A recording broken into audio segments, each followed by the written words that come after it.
Hello बच्चों, साई ज्ञान Ganga class में आपका स्वागत है।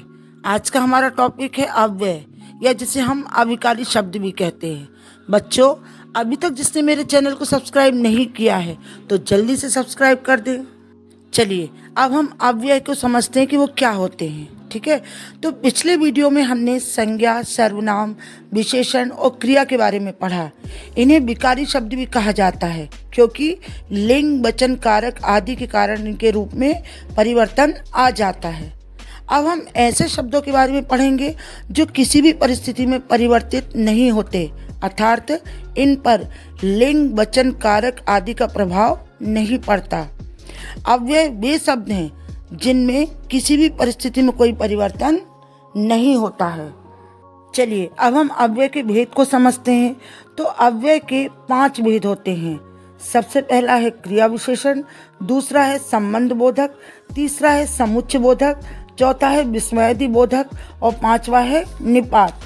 आज के वीडियो में हम सिर्फ अव्यय के पहले प्रकार क्रिया विशेषण के बारे में पढ़ेंगे एवं समझेंगे। चलिए अव्यय के पहले प्रकार हम क्रिया विशेषण के बारे में समझते हैं। तो निम्नलिखित वाक्यों को ध्यान से पढ़िए और समझिए।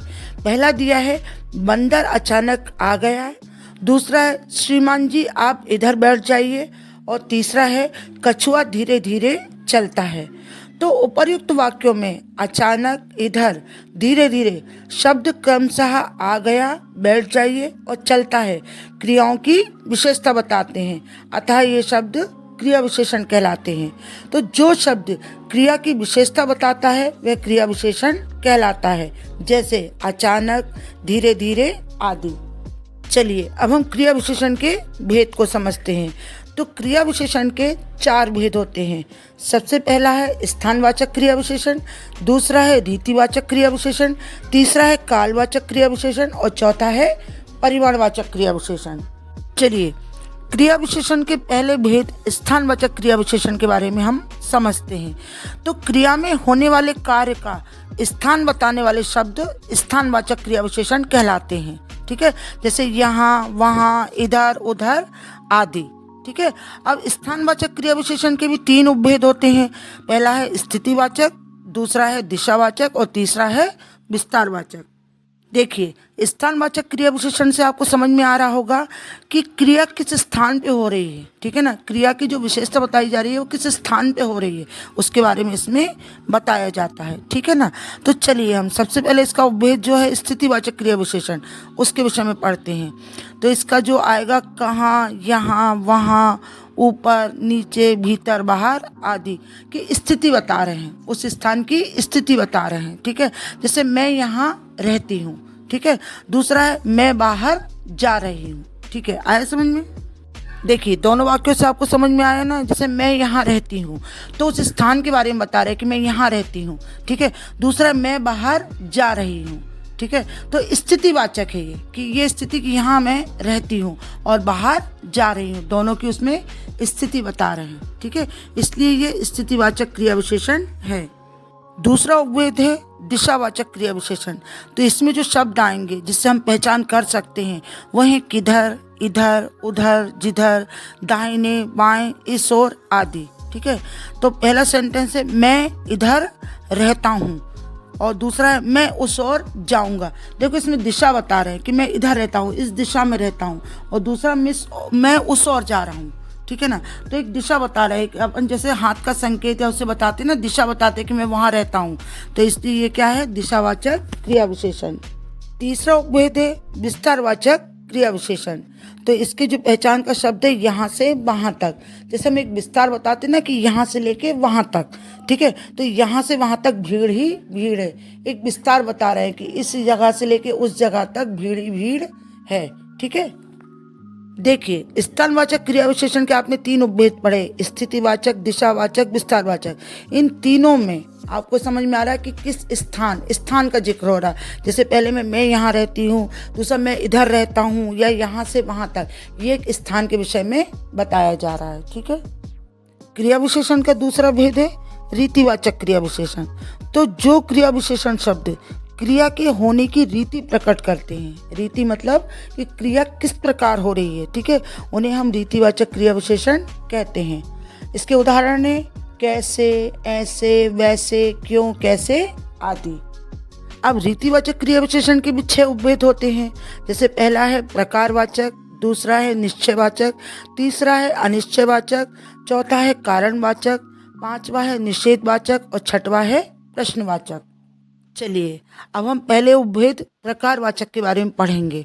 तो इसके जो शब्द आते हैं इसमें कैसे, वैसे, ऐसे, धीरे धीरे, तेज, अचानक, अकस्मात। ठीक है ना, इसको हम एग्जाम्पल के द्वारा समझते हैं। तो पहला दिया है कछुआ धीरे धीरे चलता है। तो देखो इसमें आए ना प्रकार कि किस प्रकार चलता है, तो धीरे धीरे चलता है। दूसरा है रोहन का दिमाग बहुत तेज चलता है। तो रोहन का दिमाग किस प्रकार चलता है, बहुत तेज चलता है, इसलिए ये प्रकारवाचक है। ठीक है। दूसरा उपभेद है निश्चयवाचक। ठीक है, तो इसके जो शब्द आएंगे अवश्य, जरूर, निसंदेह, वास्तव में आदि। ठीक है, तो क्या दिया उसका निश्चयवाचक मतलब श्योर। अब इसको एग्जाम्पल समझो, लता अवश्य आएगी। तो आएगी क्रिया की क्या विशेषता बता रहे, अवश्य मतलब निश्चय ही वो आएगी। दूसरा है तुम उस पर विश्वास कर सकते हो, निसंदेह वह अच्छा आदमी है। मतलब उसमें निश्चय ही बता रहे कि उस पर आप विश्वास कर सकते हो क्योंकि वह अच्छा आदमी है। ठीक है, तो ये हो गया आपका निश्चयवाचक। तीसरा है अनिश्चयवाचक। तो जो अनिश्चयवाचक है ना, ये निश्चयवाचक का बिल्कुल अपोजिट है। ठीक है ना, जैसे इसके शब्द आएंगे कदाचित, संभवतः, शायद आदि। तो इसका पहला उदाहरण है तुम्हारा अपशब्द कहना कदाचित उचित नहीं था। ठीक है, अनिश्चयवाचक में आ रहा है ये। ठीक है, और दूसरा है उमा शायद आए। ठीक है। चौथा है आपका कारणवाचक। तो इसके शब्द हैं क्यों, के कारण आदि। देखिए इसमें पहला सेंटेंस आप दिया है तुम ठंड के कारण कांप रहे हो। ठीक है ना, इसमें कारण बताया कि किसके कारण कांप रहे हो, ठंड के कारण। ठीक है, दूसरा सेंटेंस है मैं डर के कारण कांप रही हूँ। इसमें भी कारण बताया गया है। तो ये क्या है आपका कारणवाचक है। पांचवा है आपका निषेधवाचक। ठीक है, इसके जो शब्द आएंगे ना, मत, नहीं आदि। ठीक है, इसका सेंटेंस है यहाँ मत बैठो। दूसरा है बाहर नहीं जाओ। जिसमें निषेध वाले नकारात्मक सेंटेंस आ रहे हैं वो निषेधवाचक है। छठवा है आपका प्रश्नवाचक। तो इसका है आपका कहाँ, क्यों, क्या, कब आदि ये शब्द आएंगे। जैसे पहला सेंटेंस दिया तुम यहाँ क्यों आए। ठीक है, दूसरा है आपका राम कब आएगा। दोनों में आपके क्वेश्चन किया जा रहा है, प्रश्न किया जा रहा है, इसलिए ये प्रश्नवाचक क्रिया विशेषण है। ठीक है, आया समझ में। क्रिया विशेषण का तीसरा प्रकार है कालवाचक क्रिया विशेषण। देखिए हेडिंग से समझ में आ रहा है, काल मतलब समय, तो जिसमें समय के विषय में बताया जाए। ठीक है, तो जो क्रिया विशेषण शब्द क्रिया में होने वाले कार्य का समय बताते हैं कि क्रिया किस समय में हो रही है, तो उन्हें हम क्या कहते हैं, कालवाचक क्रिया विशेषण कहते हैं। ठीक है ना, और कालवाचक क्रिया विशेषण के भी 3 उपभेद हैं। जैसे पहला है समय संबंधी, दूसरा है आपका अवधि संबंधी और तीसरा है आपका बारंबारता संबंधी। अब कालवाचक क्रिया विशेषण के पहले उपभेद समय संबंधी के विषय में पढ़ते हैं। तो इसमें जो आपके शब्द आएंगे आज, कल, परसों, सुबह, प्रातःकाल, सवेरे, पहले, पीछे, अब, जब, तब आदि। ठीक है ना, ये सारे शब्द क्या बताएंगे, समय को दर्शाएंगे। जैसे सेंटेंस है आपका उदाहरण का पहले वह सुबह आएगा। ठीक है, इसमें जो आएगा क्रिया है उसका समय बता रहे कि वह सुबह आएगा। दूसरा है मैं प्रातःकाल भ्रमण करता हूँ। ठीक है, आए समझ में, ये समय संबंधी हो गया। अब ऐसे ही दूसरा उपभेद है आपका अवधि संबंधी। अवधि मतलब इसका बताते हैं कि कब से कब तक काम हो रहा है, वो अवधि बताते हैं इसमें। जैसे दिन भर, रात भर, प्रातः से संध्या तक, सुबह से शाम तक, आजकल, लगातार, हमेशा, सदा आदि, एक अवधि बता रहे हैं उसमें। ठीक है ना, तो जैसे सेंटेंस देखो आपका दिया है वह लगातार पढ़ेगा। पढ़ेगा क्रिया की जो अवधि क्या बता रहे हैं, लगातार। ठीक है ना, दूसरा है मेरी माँ सुबह से शाम तक काम करती है। ठीक है, काम करती है जो क्रिया की वो बता रहे हैं विशेषता उसमें कि सुबह से शाम तक, एक अवधि बता रहे हैं कि मेरी माँ सुबह से शाम तक काम करती है। ठीक है, तीसरा उपभेद है बारंबारता संबंधी। ठीक है ना, देखिए बारंबारता का अर्थ क्या होता है कि कोई भी चीज़ बार बार होना है ना, तो उसको हम बारंबारता बोलते हैं। तो इसके शब्द आएंगे प्रतिदिन, हर बार, कई बार, बार बार, बहुधा आदि। इसके सेंटेंस देखिए वह प्रतिदिन टहलता है।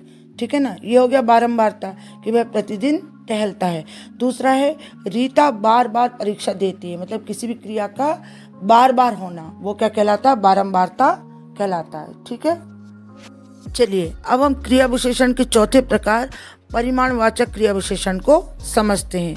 तो जो क्रिया विशेषण शब्द क्रिया में होने वाले कार्य की मात्रा या परिमाण प्रकट करते हैं उन्हें परिमाणवाचक क्रिया विशेषण कहते हैं। क्या बोला उसने? मात्रा और परिमाण को प्रकट करते हैं, तो इसे हम परिमाणवाचक क्रिया विशेषण कहते हैं। जैसे अधिक, कम, थोड़ा, बहुत आदि। ठीक है ना। परिमाणवाचक क्रिया विशेषण के भी 5 उपभेद होते हैं। पहला है अधिकतावाचक, दूसरा है न्यूनतावाचक, तीसरा है पर्याप्तवाचक, चौथा है तुलनावाचक, पांचवा है श्रेणीवाचक। पहले उपभेद अधिकतावाचक को पढ़ते हैं, ठीक है ना, और उसको समझते हैं। तो इसके शब्द हैं ज्यादा, खूब, अत्यंत, अधिक, अति आदि। देखिए आपको हेडिंग से समझ में आ रहा ना, अधिकतावाचक। ठीक है ना। जैसे वह अधिक दौड़ता है, परिमाण बता रहे हैं कि वह कैसे दौड़ता है, अधिक दौड़ता है। दूसरा है तुम्हें ज़्यादा सुनना चाहिए। ठीक है ना। दूसरा आपका प्रकार है न्यूनतावाचक। अधिक का मतलब होता है ज़्यादा, न्यून मतलब कम, तो न्यूनतावाचक। तो इसके शब्द हैं आपके तनिक, जरा, थोड़ा आदि। अब इसके सेंटेंस है आपके ठहरो, थोड़ा घूम लें, है ना। उसमें न्यूनता बता रहे हैं कि थोड़ा घूम लें। दूसरा है मुझे थोड़ा खाना चाहिए। ठीक है, आया समझ में। तीसरा है आपका पर्याप्तवाचक। देखिए आपको हेडिंग से समझ में आ रहा है कि पर्याप्त मतलब बिल्कुल सफिशिएंट। ठीक है, तो इसके शब्द है पर्याप्त, काफ़ी आदि, ये शब्द हैं। इसके सेंटेंस है काफ़ी खेल चुके, अब आराम कीजिए। ठीक है ना। दूसरा है स्वस्थ रहने के लिए सभी को पर्याप्त पानी पीना चाहिए। ठीक है, आया समझ में। चौथा है आपका तुलनावाचक। तो इसका शब्द आएंगे आपके कितना, जितना, उतना, इतना आदि। तुलनावाचक जिसमें कंपेयर किया जाए। ठीक है ना। आपके सेंटेंस है उतना पढ़ो जितना याद रहे। ठीक है ना, तुलना कर रहे हैं कि उतना ही पढ़ो जितना आपको याद रहे। दूसरा है उतना काम करें जितना आप कर सकें। आई समझ में। अब पांचवा है आपका श्रेणीवाचक। तो इसमें आएगा क्रम से, बारी बारी, थोड़ा थोड़ा। इसमें श्रेणी एक बताया जाता है कि क्रम से करो, बारी बारी से करो, जो शब्द आए आपके। ठीक है, तो इसका पहला सेंटेंस है बारी बारी से जाओ। ठीक है। दूसरा है सारी किताबों को क्रम से जमाएं। तो ये क्या हो गया आपका श्रेणीवाचक। आए समझ में।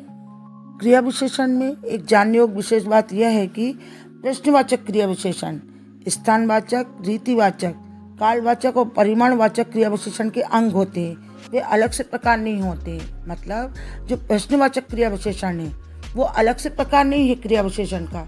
जो क्रिया विशेषण के 4 भेद हैं, स्थानवाचक, रीतिवाचक, कालवाचक, परिमाणवाचक, वो उनका ही अंग है। कैसे, जिसमें आपको उदाहरण से समझाती हूँ। जैसे आया सेंटेंस कहाँ हो, तो ये काय में आएगा स्थानवाचक क्रिया विशेषण में। दूसरा है कैसे हो, तो ये काय में आएगा रीतिवाचक में आएगा।